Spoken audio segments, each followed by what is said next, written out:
First read the stories in Uncle Tom's Children, I must admit I was left teary eyed.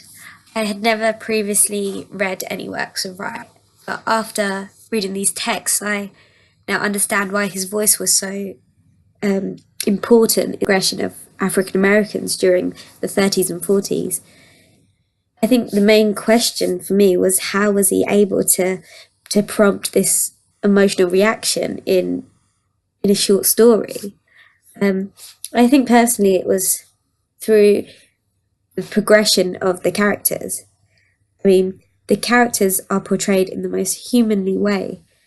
From Big Boy Leaves Home, we are immediately presented with these young, innocent youth whose interactions with one another, from the sort of jokes about mothers and play fighting and teasing, playing in the water, really sort of captures the essence of childhood and creates this almost universal experience.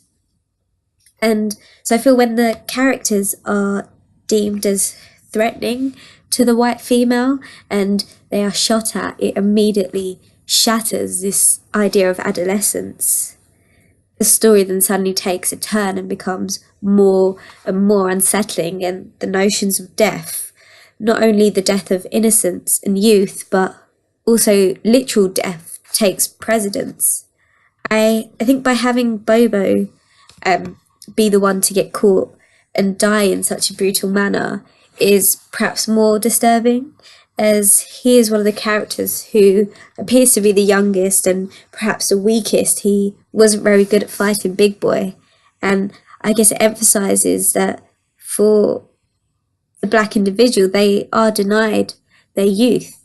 In the book, the characters are both treated and governed as if they are grown males, and also only Big Boy survives. So it kind of feels like survival for African Americans meant adapting to adulthood prematurely. Although the texts allowed me sort of an insight into the context of the Great Depression, such as in Firing Cloud, I also felt like it illuminates this kind of sense of reoccurring history.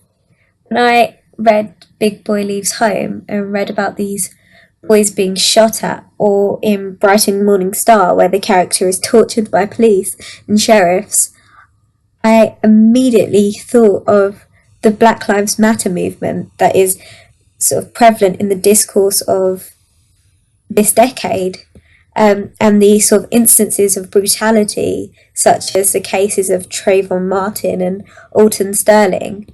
And so I think even though Wright stories feel realistic and are very much like human accounts, the fact that they are fictional, I feel, doesn't detract from this sense of protest literature, because the issues are very much real.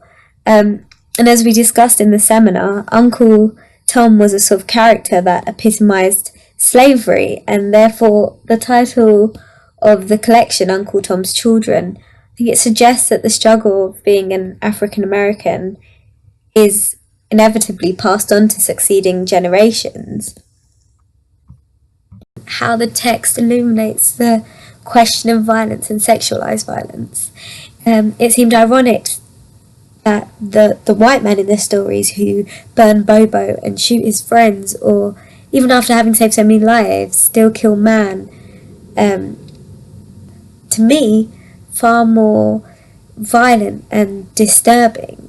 That it is the African Americans who are more concerned with not wanting to perpetuate a stereotype of violence and, being a sin and sexual predator.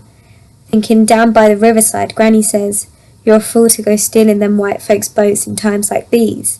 It appeared that even though the floods would have taken their lives, the characters are still afraid of the white men killing them. I think this consciousness of how to survive as an African American is something I will keep in mind when reading the next text. I think when I go to question why did an actor act in a certain manner? For instance, why did Dan still protest after being brutally attacked? Or why did man still use the stolen boat? I think a better question is to to ask, is it necessary in the survival of self or the African American community?